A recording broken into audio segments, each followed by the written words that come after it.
வணக்கம், வாழ்க வளமுடன். ஆவடி அக்குபஞ்சர் சேவா மையத்திலிருந்து சாம்பமூர்த்தி.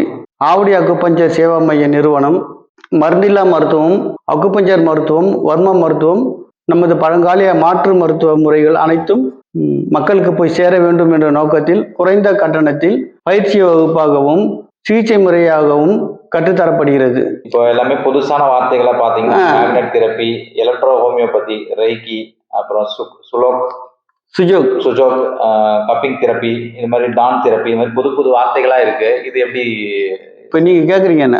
ஆமா, ரெக்கார்டிங் ஆயிடுச்சு. ஆக போதா? ஆயிட்டு இருக்கு.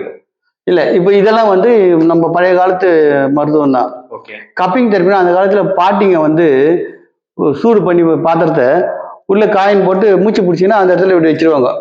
அது கொஞ்ச நேரம் போனதாண்டா விடும், அது வரைக்கும் அப்படியே படுத்துடுறான்னு சொல்லுவாங்க. கொஞ்ச நேரம் போட்டு அது இது விட்டுடும், மூச்சு பிடிப்பும் விட்டுடும். இதுதான் கப்பிங் தெரப்பி. இது சீன மெத்தட்ல cupping therapy, oil cupping, fire cupping, ஹிஜாமா கப்பிங். ஹிஜாமா கப்பிங்னா எங்கே உங்களுக்கு வலி இருக்கோ அந்த இடத்துல பிளேடில் டச் பண்ணிவிட்டு கப்பிங் இதை போட்டுட்டு ப்ரெஸ் பண்ணி கொடுப்பாங்க. உள்ளேருந்து செக் பண்ணி எடுப்பாங்க. கொஞ்சம் பிளட்டு வெளியே வந்தோடனே பிளட் ஓட்டம், ரத்த ஓட்டம் சரியானோடனே சரியாயிடும். ஆயில் கப்பிங்கிறது இதே மெத்தடில் ரத்தங்கள் ஒரு இடத்துல கட்டி போயிருக்கும். ஆயில் போட்டு செஞ்சுட்டு இதை போட்டு வேக்கம் உளுந்து எடுத்தோன்னா அது சதை அப்படி எடுத்துன்னு வரும். லைட்டாக இப்படி மூவ் பண்ணி விட்டோன்னா ரத்த ஓட்டங்கள் தசைகளுக்கு மேலே இருக்கிற இதெல்லாம் சரி பண்ணால் சரியாயிடும். இதுதான் கப்பிங் தெரப்பி. முன்னோர்கள் பயன்படுத்தி வீட்டு மருத்துவம் மாதிரி இருக்கிற முறைகள். அதுக்கு முன்னாடி முன்னோர்கள் எப்படி பண்ணாங்கன்னா மூங்கில் அறுத்து மூங்கில் இருந்து அந்த கப்பிங் செய்வாங்க, இல்லை டம்ளரில் செய்வாங்க, கண்ணாடி கூப்பையில் செய்வாங்க. எது எது இருக்கோ அதுல எல்லாம் அவங்க செய்ய ஆரம்பிச்சாங்க. அதுதான் இப்போ நவீனப்படுத்தி கப்பிங் தெரப்பின்றான். அது உள்ள வேக்கம் இருக்கிறத வெளியே எடுத்துடுறான். பம்ப் பண்ண வெளியே வந்துடும், வேக்கம் உள்ளேருந்து அப்படி இருக்கும். அந்த ஒரு மெத்தட் தான் இப்போ இவங்க கண்டுபிடிச்சிடறாங்க.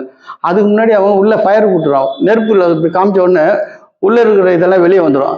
அப்போ டக்குன்னு போட்ட உடனே உள்ள அப்படி இருக்கும். அது வேற காற்று உள்ள வேணும் இல்லை வெட்டிடுறதுக்கு, அப்போ இருக்கும்போது சரி பண்ணும்.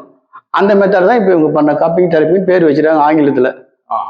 அவ்வளோ, வேற ஒன்று பழைய முறை தான். எல்லாமே நம்ம பழைய முறை தான். சீன மருத்துவம் தான் இதுவும்.